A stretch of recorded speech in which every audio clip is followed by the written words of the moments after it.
मेरा नाम है डॉक्टर कर रहे हैं कार्यक्रम एक कहानी दो कविताएं। कविता प्रभा राष्ट्रीय साहित्य समूह के प्रोफाइल पेज पर मैं डॉक्टर कविता सिंह प्रभा आपका हार्दिक स्वागत करती हूं, अभिनंदन करती हूं। एक कहानी दो कविताएं, जैसा कि नाम से ही पता चल रहा है कि इस कार्यक्रम में मैं एक कहानी और दो कविताएं आपके समक्ष पढ़ती हूं। पर वे कहानियां मेरी अपनी नहीं होती, वे कहानियां होती हैं प्रबुद्ध साहित्यकारों की, मेरे मित्रों की और साथ ही नवोदित रचनाकारों की। आप भी अपनी कहानी और कविताएं मुझ तक पहुंचाइए, मैं उन्हें अवश्य पढ़ूंगी। तो आज मैं आप सभी का हृदय से स्वागत करती हूं और धन्यवाद देती हूं आपकी उपस्थिति को, आपके समय को, कि आप अपना बहुमूल्य समय इस प्रोग्राम को देते हैं, अपना आशीर्वाद देते हैं, स्नेह देते हैं। और मुझे अभी आपकी उपस्थिति का कोई ऐसा क्लू नहीं मिल रहा है कि आप जुड़े हैं या नहीं। फिर भी मैं बताना चाहूंगी कि आज मैं सुप्रसिद्ध कवित्री सुरक्षा खुराना जी, जो गुड़गांव हरियाणा से हैं, उनकी एक कहानी और दो कविताएं आपके लिए लेकर आई हूं। जब तक आप सभी जुड़ते हैं तब तक मैं आपको सुरक्षा खुराना जी का बहुत ही संक्षिप्त परिचय दे देती हूं, क्योंकि समय बहुत महत्वपूर्ण है और जैसे ही आप लोग जुड़ जाएंगे मैं उनकी एक कहानी और दो कविताएं सुनाऊंगी। तो जैसा कि मैंने कहा कि आज मैं सुप्रसिद्ध कवियत्री सुरक्षा खुराना जी की एक कहानी और दो कविताएं आपको सुनाऊंगी। उनका संक्षिप्त परिचय है। शिक्षा व संप्रति MA अंग्रेजी साहित्य, शिक्षिका, कवियत्री, कहानीकार, लेखिका। बहुत से जाने माने साहित्यिक समूहों में सक्रिय हैं। हिंदी व अंग्रेजी दोनों भाषाओं में लिखती हैं और उनकी प्रकाशित पुस्तकें हैं। एक एकल कहानी संग्रह, 10 साझा काव्य संग्रह, एक एकल काव्य संग्रह शीघ्र प्रकाशित होने वाला है। और जहां तक कि सम्मान की बात करूं, ग्लोबल फिनिक्स 2025 अवार्ड से आप सम्मानित की गई। श्रेष्ठ कल्पनाकार रचयिता सम्मान से सम्मानित हुई हैं। श्रेष्ठ शब्द शिल्पी सम्मान से सम्मानित। द ट्रिब्यून समाचार पत्र में बहुत बार आपकी कविताएं और लेख छप चुके हैं। लेटर टू द एडिटर में पत्र प्रकाशित हुआ है आपका। दिनमान अलंकरण सम्मान से आप सम्मानित हैं। शारदा साहित्य रत्न सम्मान, उत्कृष्ट कहानी लेखन सम्मान, उत्कृष्ट लघु कथा लेखन सम्मान। और आजकल तो छंद विधाओं में भी पारंगत हो रही हैं आप, और बहुत सारे आपको पुरस्कार भी प्राप्त हो रहे हैं। तो बहुत ही उनकी लेखनी समृद्ध है। हमारे साथ जुड़ गई हैं हमारी आज की साहित्यकार कवित्री सुरक्षा पृथ्वी खुराना जी। मैं आपका हृदय से स्वागत करती हूं और बहुत धन्यवाद देती हूं कि आपने मुझे अपनी एक कहानी और दो कविताएं दी, ताकि मैं अपने दर्शकों के समक्ष उनको पढ़ सकूं। अखिलेश सिंह जी जुड़े हुए हैं, उनका भी स्वागत करती हूं। मुकेश भटनागर जी जुड़े हुए हैं, उनका भी स्वागत है। प्रभात रंजन सर बेंगलुरु से जुड़े हैं, उनका भी हृदय से स्वागत करती हूँ। लोकेंद्र राठौर जी जुड़े हैं, उनका भी हृदय से स्वागत करती हूँ। तो कार्यक्रम का नाम है एक कहानी दो कविताएं, और आज जिनकी एक कहानी दो कविताएं मैं आपको सुना रही हूँ उनका नाम है सुरक्षा खुराना जी। बहुत ही प्यारी सखी हैं हमारी और गुरुग्राम हरियाणा में रहती हैं जी। बहुत धन्यवाद, आपका भी मैं स्वागत करती हूँ सुरक्षा जी। और मैंने अभी आपका छोटा सा परिचय सबके समक्ष रखा और मैं उम्मीद करती हूँ कि आप आगे जीवन में बहुत बहुत बहुत सुंदर सृजन करें, बहुत सारी पुस्तकें प्रकाशित करें और साहित्य के क्षेत्र को समृद्ध करें।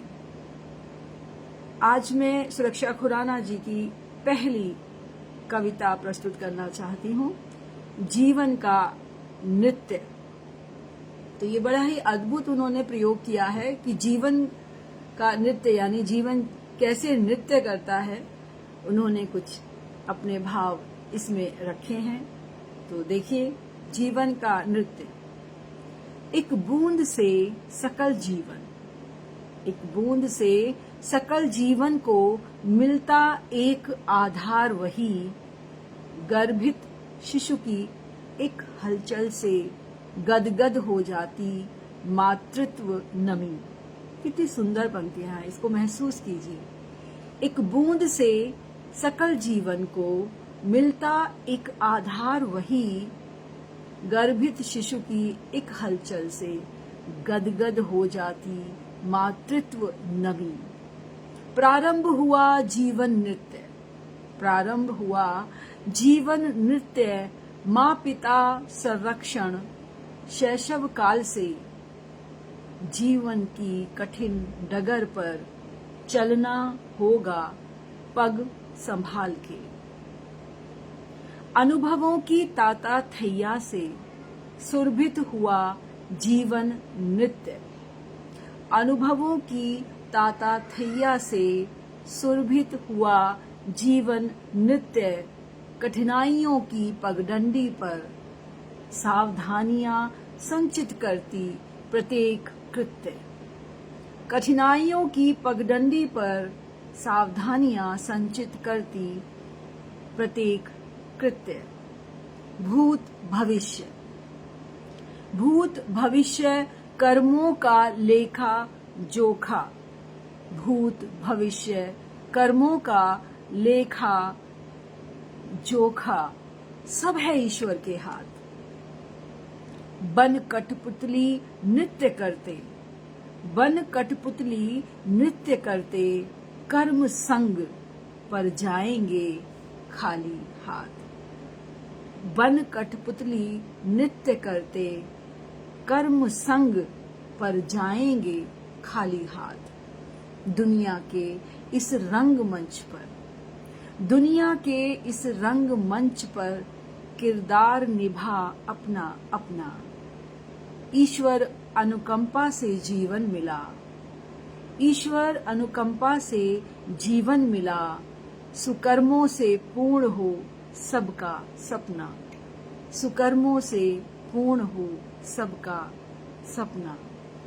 तो उन्होंने जीवन की बात की है कि किस प्रकार से जीवन जब हमें मिलता है और वो कर्मों की ताल पर नृत्य करता है। अगर आपके सुकर्म है तो आपके सभी सपने पूरे होंगे। बचपन से कैसे एक बूंद की भांति एक बच्चा आकार लेता है, माता पिता के संरक्षण में पलता है, फिर कठिनाइयों की पगडंडियों पर चलता है, सावधानियों से संचित करता है अपने कार्यों को, जो करता है अपने कार्यों को उसी का जो भूत भविष्य निर्धारित होता है उन्हीं कर्मों से। वही लेखा जोखा भगवान देखते हैं। कठपुतली की तरह हम नाचते रहते हैं, लेकिन जो सुकर्मों को करता है उसके सारे सपने पूरे होते हैं। और तो बहुत ही सुंदर गीता का सार कहना चाहिए उन्होंने इस कविता में पिरो दिया है। बहुत बहुत बधाई आपको इतने सुंदर भावों के लिए। और हमारे साथ डॉक्टर अमरेश वर्मा जी जुड़ गए हैं, उनका भी हृदय से स्वागत करती हूँ जी। बहुत गहरे भाव, और ये गीता में बहुत रुचि लेती हैं, उसकी क्लासेस भी करती हैं, तो वही भाव शायद यहाँ पर मुझे लगा, उसकी झलक। तो बहुत बहुत बधाई इतनी सुंदर और संदेशप्रद कविता के लिए। अब मैं बहुत ही सरल सी एक कहानी उनकी सुनाने जा रही हूँ और अंत में उसकी समीक्षा भी करेंगे हम। और मैं देख रही हूँ हमारे साथ आदरणीय अनिता सेठी वर्मा जी जुड़ गई हैं। नमस्कार, बहुत स्वागत है आपका दी। और एक कहानी प्रस्तुत करने जा रही हूँ सुरक्षा खुराना जी की, नाम है बरगद। बहुत ही सरल सी कहानी है, लेकिन अगर उसे समझो गहराई से तो बहुत भाव हैं उसके, बहुत उसके प्रतिबिंब हैं। तो देखते हैं। बरगद। रुक्मणी देवी लगभग 80 बरस की थी। घुटनों में दर्द इतना बढ़ गया था कि लाठी के सहारे भी बस थोड़ी ही दूर चल पाती थी। आज स्नेहा उनकी पोत बहू के जिद करने पर चल पड़ी थी, उसके संग बड़ सावित्री पूजने के लिए। ज्यादा दूर नहीं था बरगद का विशाल काय पेड़। स्नेहा ने कहा, अम्मा आप यहाँ चबूतरे पर बैठ जाओ और एक बात पूरी विधि बता दीजो, बस बैठे बैठे निहारत रहियो। अम्मा सिर हिलाकर चबूतरे पर आराम से बैठ गई। स्नेहा दूसरी स्त्रियों के साथ साथ पूजा करने में व्यस्त हो गई। बस स्नेहा पर नजर पड़ते ही अम्मा तो जैसे अपने अतीत में खो सी गई और पन्ने पलटते पलटते पहुंच गई उस जमाने में जब अम्मा स्नेहा की तरह नई दुल्हन बनकर गांव में आई थी और न जाने कितने वर्षों तक बड़ सावित्री की पूजा की थी इस बरगद को पूजते पूजते। लालू प्रसाद गांव में जाने माने जमींदार थे। रुक्मणी उनके सबसे छोटे बेटे राघव, जो 7वीं औलाद थे, उनकी बहू थी। बेटी की लालसा में एक के बाद एक 7 बेटे हो गए। सब उन्हें लल्लन मियां के नाम से पुकारते थे। बहुत बड़े प्लाट में उनका घर बना था और अलग से जानवरों के लिए भी एक प्लॉट में टीन का शेड डलवाकर व्यवस्था की गई थी। बस लल्लन मियां काम काज से फुर्सत पाते ही जा बैठते बरगद के पेड़ के नीचे और लगती चौपाल। दोस्तों के संग हुक्का गुड़गुड़ाते, कभी ताश की बाजी लगाते तो कभी हंसी ठट्टा। बरगद पेड़ की तो पूछो ही मत। 3 एकड़ तक अपनी बाहें फैलाए सब का स्वागत करता। स्त्रियां पूरी दोपहर वहां बैठकर चरखा काटती, कभी कहीं चौपाल सजती, कहीं कंचे खेलते, अल्हड़ बचपन गुजारते, उछल कूद मचाते लड़के। कहीं लड़कियां स्टापू खेल हो हल्ला करती, कहीं सजी धजी किशोरियां अपने अपने थाल सजाए बरगद देवता को पूजने, बरगद को लाल धागे की करधनी पहना पहना अपने सुहाग की दीर्घायु की कामना करती। कोई राहगीर सुस्ताने बरगद की घनी छांव में नींद पूरी कर थकान मिटा आगे को बढ़ जाता। बरगद सा स्वागत तो दुनिया में कोई न करता। कभी पंचायत की बैठक में पंच अपना फैसला सुनाते तो कभी शोक सभाएं भी बरगद की छांव में ही लगती। पंथी व पंछी दोनों ही बरगद की बाहों में पनाह पाकर पुलकित होते।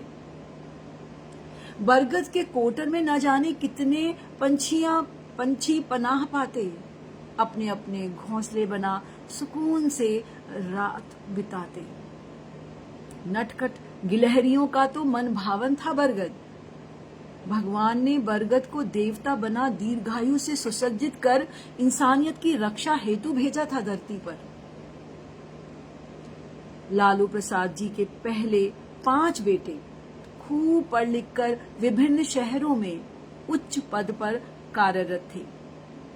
बस गोपाल और राघव ही उनके साथ रहकर जमींदारी संभालते थे। रुक्मणी की जेठानी सरस्वती को तो बस हुक्म चलाना ही आता था।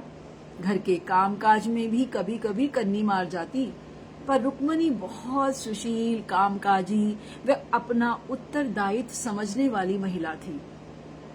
दोनों भाइयों में राम लक्ष्मण का स्नेह था। मिलजुल कर सब समस्याएं सुलझाते थे। रुक्मणी ने अकेले ही घर बार का कामकाज संभाला था। नम्र स्वभाव वाली स्त्री थी, कभी अम्मा बाबूजी को पलटकर जवाब नहीं देती थी। अम्मा बाबूजी की तो चहेती थी रुक्मणी।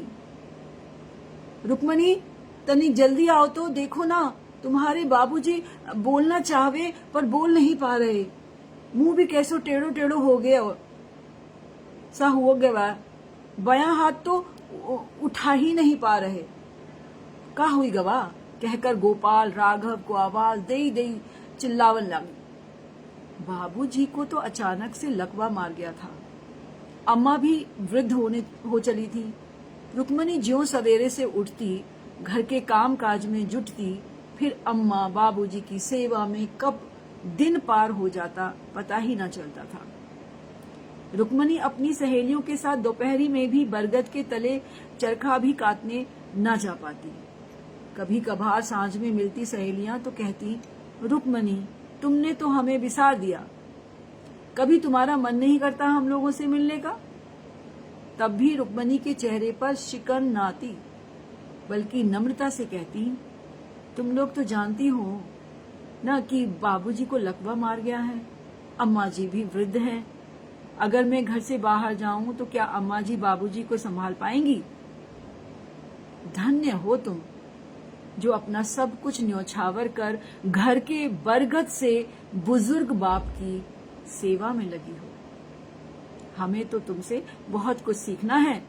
हम तुम्हारे सेवा भाव की बहुत सराहना करते हैं। अम्मा, अम्मा क्या सोच रही हो? कहाँ खो गई अम्मा? आपकी तबीयत ठीक है ना? स्नेहा प्यार से अम्मा के घुटने सहलाने लगी। अम्मा, बट सावित्री की पूजा संपन्न हुई। अम्मा का हाथ पकड़कर नेहा ने चबूतरे से उतारा और स्नेहा अम्मा के साथ चल पड़ी घर की ओर। शायद उसके कर्मों का ही फल था जो स्नेहा जैसी पोत बहू मिली, जो अम्मा का कितना ध्यान रखती थी। तो यह थी बहुत ही सरल, स्वाभाविक, व्यवहारिक कहानी जो गांव की ही नहीं, एक प्रसन्न घर की तस्वीर खींचती है। और किस तरह से उन्होंने बरगद को हमारे बड़े बूढ़ों से उन्होंने जोड़ा है सुरक्षा दी से। बरगद का पेड़ अपने आप में ईश्वर का ही रूप है। इतना विशाल होता है, इतने लोगों को, इतने पंछियों को, इतने जीवन को वो स्थान देता है। उसी तरह से हमारे जो बुजुर्ग होते हैं, वो पूरा परिवार, हमारा जो आज हम हैं वो अपने बुजुर्गों की वजह से हैं। उन्होंने त्याग किया तब हम आज हैं। आज हम त्याग कर रहे हैं तब हमारे आने वाली पीढ़ियां आएंगी, आगे बढ़ेंगी। तो कहीं ना कहीं ये एक चेन होती है। तो बरगद का उन्होंने प्रकृति को कितना महत्व दिया। तो अगर मैं देखूं तो इसमें हीरो बरगद है मेरे हिसाब से। तो उन्होंने बरगद को बताया है कि कितना महत्वपूर्ण होते हैं ये पेड़, बरगद, नीम, पीपल, कितनी हमारी जिंदगी उनसे बंधी हुई होती है, उसके आसपास घूमती है। कितने पंछियों का, जानवरों का ठिकाना होते हैं, बच्चों के लिए, बड़ों के लिए। गांव में तो बहुत ही महत्व बढ़ जाता है इसका, लेकिन आजकल गांव में भी, यहाँ शहरों में तो खैर पेड़ काटने में जरा दर्द नहीं होता किसी को। और क्या रीजन होता है, क्या देते हैं, अरे बड़े पत्ते झड़ते हैं, बहुत गंदगी फैलाता है, काट दिया जाता है। जबकि बरगद, पीपल ये ईश्वर के रूप इसलिए माने गए ताकि उन्हें कोई काटे ना, इसलिए इनकी पूजा की जाती थी, क्योंकि ये वर्षों जीते हैं तो कोई काट ना दे इन्हें, इसलिए इनको ईश्वर बनाया गया। लेकिन आज का इंसान तो ईश्वर को भी, अगर उसको जगह मिलती है ना, वो ईश्वर को भी हटा दे वहां से। और फिर उन्होंने बुजुर्गों के महत्व को बताया है कि हमारे क्या दायित्व हैं प्रकृति के लिए और बुजुर्गों के लिए, अपने घर के बुजुर्गों के लिए। और कहीं ना कहीं हम भूल जाते हैं और उनको बोझ भी समझने लगते हैं। तो उन्होंने बहुत ही प्यारी सी कहानी के माध्यम से बताया है कि अगर आज आप सेवा करते हैं अपने बुजुर्गों की, तो कल आपके बच्चे उसे देखेंगे और फिर वो भी आपकी सेवा करेंगे। और अगर आप अपने बच्चों के सामने अपने बुजुर्गों की बुराई करते हैं या उन्हें प्रॉब्लम समझते हैं और इस तरह से बताते हैं, मैंने देखा है कई लोगों को वे बच्चों के सामने अपने बड़े बूढ़ों की बहुत बुराई कर देते हैं, जो नहीं करनी चाहिए। तो कल वे भी वही करेंगे।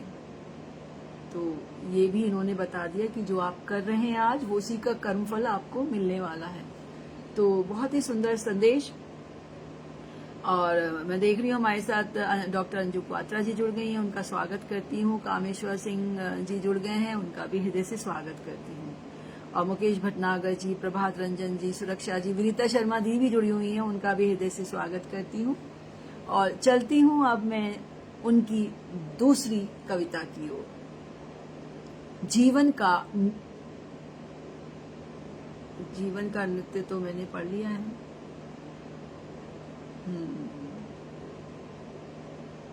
ओके।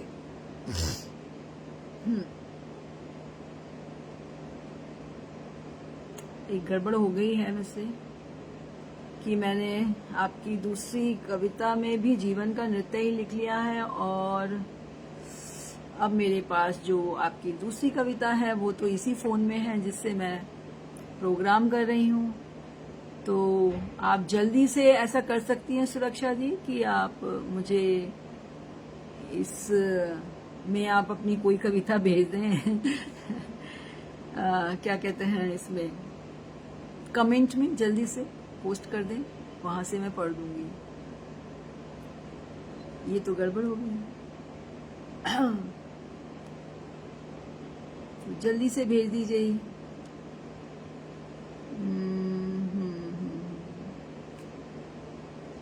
तो चलिए मैं देखती हूँ वो मुझे भेज पाती हैं या नहीं। और उन्होंने बहुत अच्छे दोहे भेजे थे जिसमें उन्होंने मुहावरों का प्रयोग किया है। तो आप अगर हो सके तो जल्दी से यहाँ किसी कमेंट में उसको आप पोस्ट कर दीजिए, मैं यहीं से पढ़ के सुना दूंगी। और नहीं तो फिर आज मैं एक कहानी और एक कविता ही सुना पाऊंगी, क्योंकि यहाँ पर मेरे पास वो नहीं है।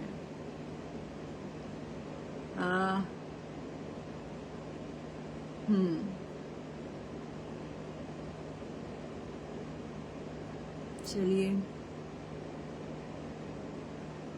हाँ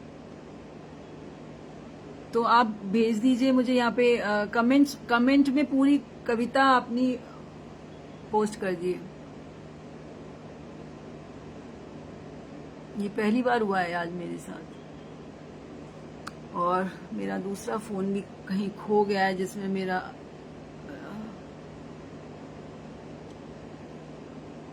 एक सेकेंड। तो आज मैं सुना रही थी आप सबके, अच्छा कमेंट्स भी तो रुके हुए थे, मैं देख भी नहीं पाई थी। ओहो, हमारे साथ तो बहुत सारे हमारे मित्र जन जुड़े हुए हैं। सुरक्षा प्रोदी खुराना जी, हाँ जी बिल्कुल, जस्ट अब आपको मैं सुनाती हूँ। चलिए, ओढ़नी दुपट्टा, बिल्कुल। तो मैं सुरक्षा खुराना जी की दूसरी कविता पढ़ती हूँ, ओढ़नी दुपट्टा। बहुत ही कहना चाहिए सेंसिटिव है, देखिएगा। झुकते नैनों की हया, झुकते नैनों की हया, भर भर हाथ वधू की मेहंदी, नीर भरी अखियों से चली ससुराल, ओढ़ सुर्ख ओढ़नी।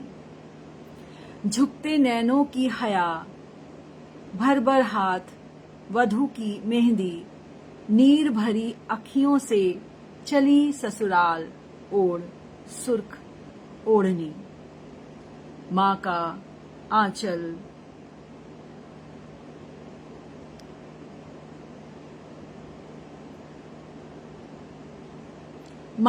आंचल बरगद सी छांव, नन्हा बालक पाए सुरक्षा, ममता वात्सल्य नेह के ताने बाने में जो लिपटा। प्रियतम की राह निहारे बीत गए प्रतीक्षा के पल, बीत गए प्रतीक्षा के पल।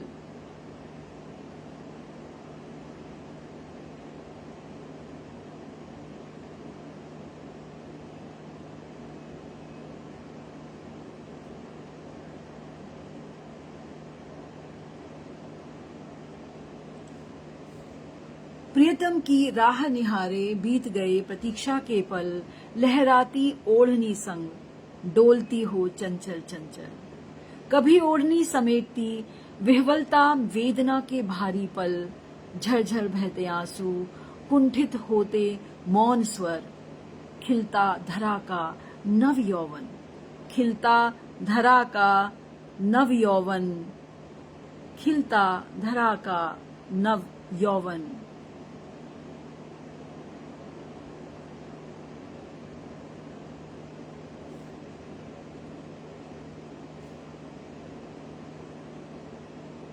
आंचल में समेटे झरने नदियां पर्वत, जन जन को मिलती अमृत धारा, माटी की सुगंध व धानी खेत। फिर से पढ़ूंगी क्योंकि वो आगे भाग जा रहे थे कमेंट्स। झुकते नैनों की हया, झुकते नैनों की हया, भागी जा रहे हो कमेंट्स। तो आज तो ये गड़बड़ हो गई है, लेकिन फिर भी मैं उम्मीद करती हूँ कि आपने इस कविता का आनंद लिया होगा। और बिल्कुल एक ओढ़नी दुपट्टा, झुकते नैनों की हया, भर भर हाथ वधू की मेहंदी, नीर भरी अखियों से चली ससुराल ओढ़ सुर्ख ओढ़नी, माँ का आंचल बरगद सी छाँव। देखिए फिर से आ गया बरगद। माँ उसमें जैसे बुजुर्गों से कंपेयर किया था, उन्होंने तुलना की थी, यहाँ पर माँ के आंचल की बरगद जैसे पेड़ से तुलना की है। बिल्कुल माता पिता जो होते हैं वो बरगद जैसे ही होते हैं, सुरक्षा में दृढ़ खड़े रहते हैं। और नन्हा बालक पाए सुरक्षा, ममता वात्सल्य नेह के ताने बाने में जो लिपटा। तो ये सारी चीजें उन्होंने बचपन में जो हमें मिलता है अपने माता पिता से, और कहीं ना कहीं इसके साथ हम बड़े होते हैं स्नेह। और एक दिन अचानक शादी होती है और हमें अपना घर बार वो बरगद सी जो माँ का आंचल होता है उसे छोड़कर जाना पड़ता है। तो एक बहुत ही भावुक और जिसे कहते हैं हृदय को थोड़ा आहत भी कर देती है, क्योंकि इस दौर से हर स्त्री गुजरती है जब शादी होकर जाती है। तो बहुत ही सुंदर उन्होंने वर्णन किया है। और इसमें कहीं ना कहीं वो ऊपर चले गए थे, तो फिर भी मैंने कोशिश की कि मैं पढ़ पाऊँ उसको। और बहुत सारे नाम भी मैंने देखे जो उपस्थित हैं, और सुरक्षा जी लगातार जुड़ी हुई हैं, अखिलेश सिंह जी, मुकेश भटनागर जी, और अंजू क्वात्रा जी, कामेश्वर सिंह जी, प्रभात रंजन जी, आप सभी का हृदय से स्वागत करती हूँ। ये अमृत बिसारिया दी भी जुड़ी हुई हैं दुबई से, उनका भी हृदय से स्वागत करती हूँ। सोनिका गोस्वामी जी जुड़ी हुई हैं, उनका भी बहुत बहुत स्वागत। और कोई नाम छूट जाए तो कृपया क्षमा कीजिएगा।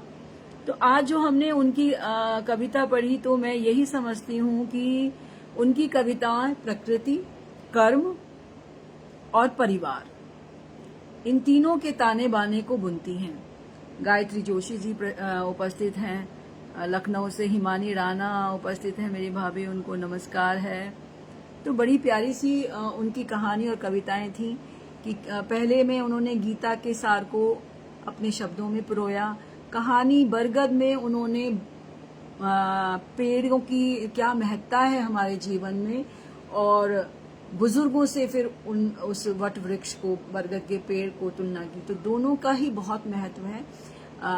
न्यूक्लियर फैमिली हो गई है, लेकिन बच्चों में फिर देख लीजिए कहाँ अब वे ना तो भाव रहे हैं, ना वे स्नेह रहा है, वह स्नेह रहा है, और ना ही रिश्तों की समझ रही है। अब उनको अकेलापन ही, आज वो माता पिता के साथ हैं, कल उनको माता पिता भी नहीं चाहिए।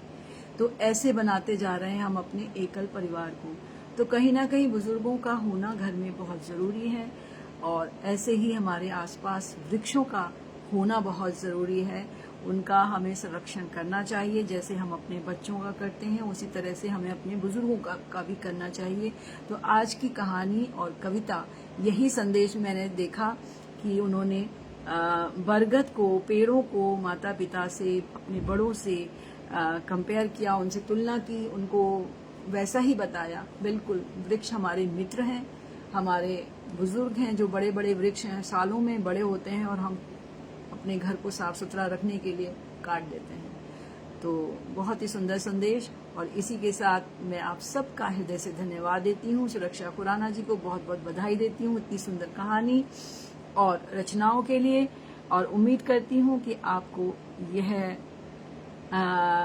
कार्यक्रम पसंद आता होगा। मैं चाहती हूँ आप हर मंगलवार को 7 बजे जुड़ें, क्योंकि ये कार्यक्रम बस 35 मिनट के लिए होता है। इससे ज्यादा तो तब जाता है जब डॉक्टर पूनम सिन्हा जी की कहानी पढ़ती हूँ। मुझे प्रभात रंजन जी दिखाई दे रहे हैं, उनकी कहानियां लंबी होती है। एक बार 45 या 50 मिनट तक लगातार पढ़ी थी मैंने उनकी कहानी।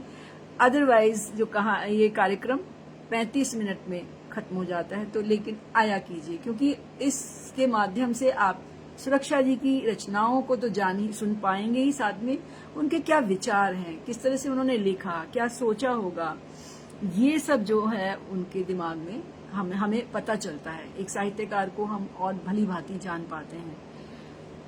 तो इसी के साथ, और आप भी अपनी कहानी और कविताएं मुझ तक पहुंचा सकते हैं। आज के लिए इतना ही।